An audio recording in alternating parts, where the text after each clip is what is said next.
College লাইফের শেষ দিন ছিল, তাই রাত 1টা পর্যন্ত বন্ধুদের সাথে আড্ডা দিয়েছিলাম। আরো থাকারও ইচ্ছে ছিল, কিন্তু সিএনজি পাবো না বলে এসে পড়ি।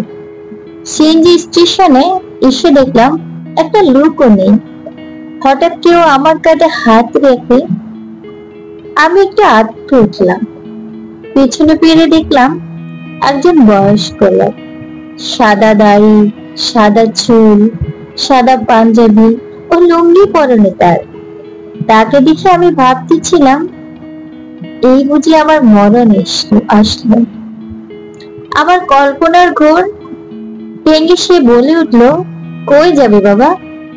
বাড়ির নাম প্রকাশ করতে অনিচ্ছুক। আর বাবা, গাড়ি এইদিকে। গাড়ির দিকে হাঁটা দিয়ে আমার ভাবনা ভুল হলো, সেটা সিএনজি চালক। গাড়িতে উঠে বসলাম। গাড়ি চালানো শুরু করলো। কিছু দূর যেতেই নীরবতা ভেঙে চালক চাচা বলে উঠলো, তো বাবা, তোর এত দেরি হলো কিভাবে? চাচা, আজকে আমাদের কলেজ লাইফে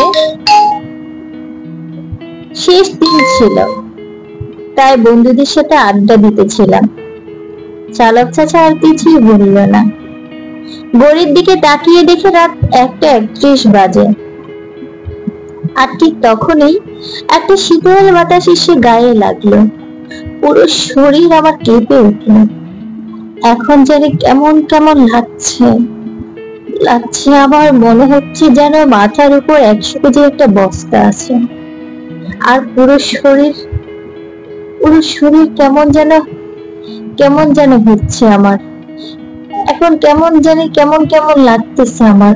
মনে হচ্ছে যেন পুরো শরীর নাড়াতে পারছি না, ভার হয়ে রয়েছে। আর পারছি না চোখ খোলা রাখতে।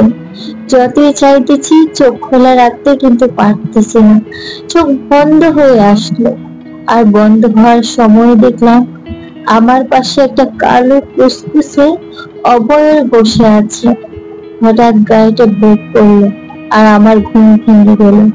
আর বুঝতে পারলাম সবকিছুই আমার একটা স্বপ্ন ছিল, খুব বাজে একটা স্বপ্ন।